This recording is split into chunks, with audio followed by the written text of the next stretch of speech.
Greater హైదరాబాద్లోని ఇళ్లల్లో పని మనుషులుగా చేరుతూ నేరాలకు పాల్పడుతున్న నేపాలీలపైన తెలంగాణ పోలీసులు ప్రత్యేకంగా దృష్టి పెట్టారు. వరుసగా హైదరాబాద్ మల్కాజ్గిరి పోలీస్ కమిషనరేట్లో భారీ ఎత్తున దోపిడీకి నేపాలీ ముఠాలు పాల్పడ్డాయి. దీంతో తెలంగాణ పోలీసులు అప్రమత్తమయ్యారు.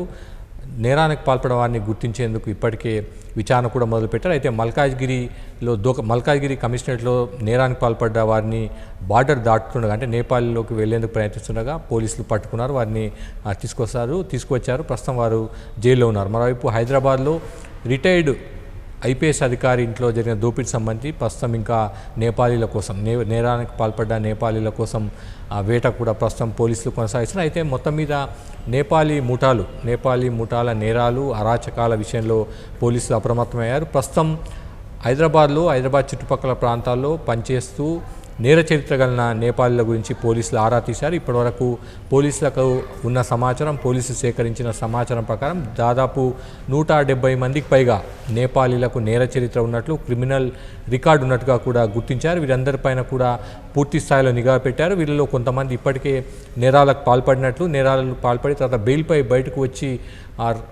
పారిపోయినట్టు కూడా పోలీసులు ప్రస్తుతం గుర్తించారు. వీరందరిపైన పూర్తి స్థాయిలో నిఘా పెట్టాలని కూడా పోలీసులు నిర్ణయించారు. ప్రస్తుతం అయితే నేపాలీ ముఠాల అరాచకాలు దోపిడీలను అడ్డుకట్ట వేసేందుకు పోలీసులు హై అలర్ట్ అయ్యారు. మరోవైపు ఎవరైతే ఇళ్లలో నేపాలీలను పెట్టుకుంటున్నారో వారికి సంబంధించిన సమాచారం పూర్తి స్థాయిలో స్థానిక పోలీస్ స్టేషన్లు ఇవ్వాలని కూడా పోలీసులు ఇప్పటికే చెప్పారు. అయితే వరుసగా హైదరాబాద్ అదేవిధంగా మల్కాజ్గిరి పోలీస్ కమిషనరేట్లో నేపాలీ ముఠాల దోపిడీలతో ఒకసారిగా పోలీసులు అప్రమత్తమయ్యారు. అదేవిధంగా ఇంటి యజమానులను కూడా సెన్సిటైజ్ పోలీసులు ఇప్పటికే చేస్తున్న పరిస్థితి. అయితే దాదాపు ఒక క్రిమినల్ రికార్డు నేపాలీలకు సంబంధించి ఎవరైతే పని మనుషులు ఉన్నారో వాళ్ళకి సంబంధించిన క్రిమినల్ రికార్డు తీశారు. దాదాపు 170 మందికి పైగా ఉన్నట్టుగా గుర్తించారు. వీరందరి వెనుక ఒక్కొక్క వ్యక్తి ఉన్నట్టుగా కూడా పోలీసులు గుర్తించినట్టుగా తెలుసు. వీరందరినీ కూడా ట్రాక్ చేసే పనిలో ప్రస్తుతం ఉన్నారు. వారు ఎక్కడెక్కడ ఉన్నారు, వారి మూవ్మెంట్ ఎలా ఉందో తెలుసుకునే ప్రయత్నం చేస్తారు. అయితే ఈ నేరాలకు పాల్పడుతున్న నేపాలీలకు సంబంధించి కొన్ని ఆసక్తికరమైన అంశాలను కూడా పోలీసులు గుర్తించినట్టుగా తెలుస్తుంది. సాధారణంగా ఈ నేరాలకు పాల్పడే ముందు ప్లాన్ వేసే ముందు సాధారణంగా మొబైల్ ఫోన్ కానీ ఇతర